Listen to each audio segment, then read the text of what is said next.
How's it going, guys? I wanted to do a quick video about breaking down the strongest job rankings in this game, so as you learn the game, you have a better idea of the way that you want to go. I'm going to try to keep this as short and sweet as possible for you guys so that you can get the most bang for your buck, the most bang for your time, physically possible as this game begins to divulge in front of us. Hey, listen!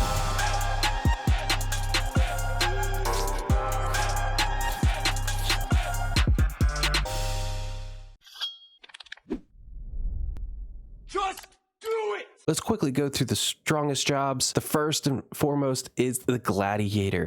Your Gladiator is your attacker. He has the ability to buff himself. He has some of the best weapons possibly available to him, and they're pretty easy to acquire, and he can contribute to defense buffs with secondary weapons. Gladiators can be equipped with very, very large swords capable of high-powered attacks, and they're very similar to the existing warrior classes that you would know. Possible through the secondary mechanisms to actually have a shield as a secondary weapon. So you can actually have quite a few defensive buffs. Don't make any qualms about it. This is a firepower first centric character, guys. Next up, we have the Paladin. This is the best tank in the game for you guys. They come with a high defense and special defensive rates. The recovery rates are also pretty strong in this class and is active as a tank at the highest difficulties. You can't really see this entire game play out unless you have a Paladin in your team, guys. As expected, the firepower of the Paladin is pretty low, but the durability is at the highest this game has to offer, and it has a decent amount of support. The next is the Gunslinger. The Gunslinger is an attacker slash supporter. You can contribute a ton of debuffs with this class using secondary weapons, and overall the class is a hybrid between doing debuffs to damage mitigation and doing as much attack as physically possible. You have multi-stage hits effects with this class, so it is pretty easy to get confused. This class is so dependent on comboing effectively. If you're someone that likes to play games where you need to know exactly what you're doing to potentially get more out of your class than what other people tend to offer, or this is definitely the class for you, the Gunslinger class.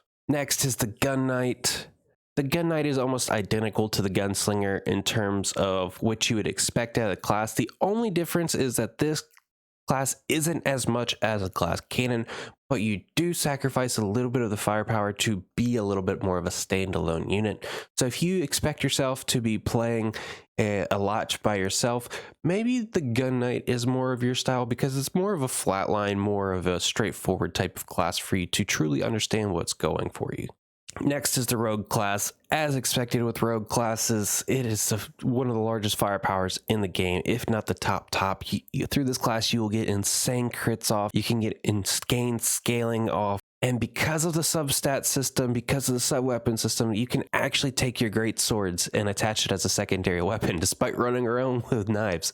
This class is nothing short of DPS only, guys. So if you want to wreak chaos and kind of be a one-way in, try to get your way out type of playstyle, maybe the Rogue is for you. It's a very hard playstyle to master. And then last but not least, in our top rankings for jobs, guys, is the Enchanter. The Enchanter is basically what it sounds like. You are incredibly durable and you have a ton of utility to offer people. Your enchanters are your bread and butter for any team compositions. They have very many HP recovery modes. They offer attack ups. They can reduce special attack power of your enemy. They can reduce the specials. They can reduce the special cooldown of your enemy. There's a plenty here to get through when it comes to enchanters. It is definitely the most recommended support this game has to offer at the moment. Now, if we're looking at other classes this game has, the only other two to probably stay away from is your Ranger and your Demon Sword Fighter. Neither one of those are really that great. They're playable, but they're not really going to be something that people look out for. Your Guardians, your Spellcasters, your Warlocks, and your Clerics, they're pretty strong as well, and if you can master their playstyle, you can actually get a lot out of them. So that does it for me, guys. I hope this helps you as you get started in the game, and I look forward to seeing more about this game play out and unfold. I'll talk to you soon.